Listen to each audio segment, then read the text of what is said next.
स्वातंत्र्याच्या लढ्यात आरएसएस भाजप नव्हता, लाल बावटा स्वातंत्र्य लढ्यामध्ये सर्वात पुढे होता असं संजय राऊत यांनी म्हटलंय। शेतकऱ्यांनी, गिरणी कामगारांनी महाराष्ट्र निर्माण केला, सरकारला लढणारे लोक नकोत, लढणाऱ्यांचा आवाज दाबला जातोय, अर्बन नक्षलवादी ठरवून सरकार तुरुंगात टाकणार असंही संजय राऊत यांनी म्हटलंय।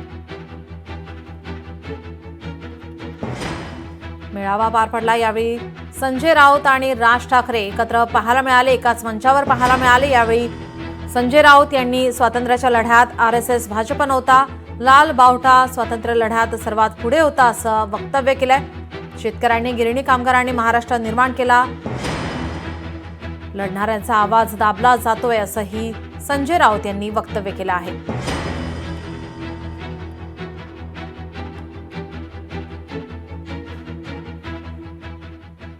मुंबईसह महाराष्ट्र जो स्थापन झाला तो फक्त गिरणी कामगार,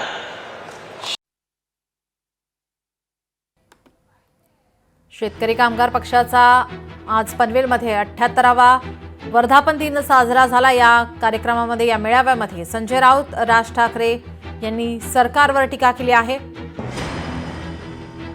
या मेळाव्यामध्ये राज ठाकरे आणि संजय राऊत एकाच मंचावर पाहायला मिळाले।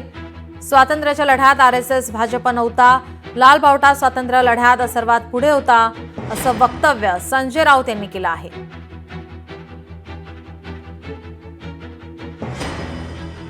मुंबईसह महाराष्ट्र जो स्थापन झाला तो फक्त गिरणी कामगार, शेतकरी, कष्टकरी आणि त्यात हा लाल बावटा सगळ्यात पुढे होता।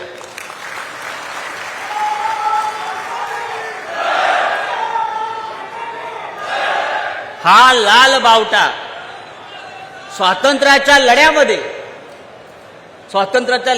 भारतीय जनता पक्ष नव्हता। स्वातंत्र्याच्या लढ्यामध्ये भारतीय जनता पक्ष काय, राष्ट्रीय स्वयंसेवक संघ असेल, कोणी नव्हतं। शेतकरी आणि कामगार वर्ग जोपर्यंत महाराष्ट्रामध्ये आपण टिकवून ठेवू तोपर्यंत हा महाराष्ट्र आपल्या हातामध्ये राहील। आणि आजच्या सरकारला तेच नको आहे। आपण लढणारे आहोत, शेतकरी लढतो, कामगार लढतो, शेतकऱ्यांसाठी, कष्टकऱ्यांसाठी आम्ही आवाज उठवतोय, बोलतोय, विधानसभेत, लोकसभेत, राज्यसभेत आमचा आवाज बंद करण्याचा प्रयत्न होतो।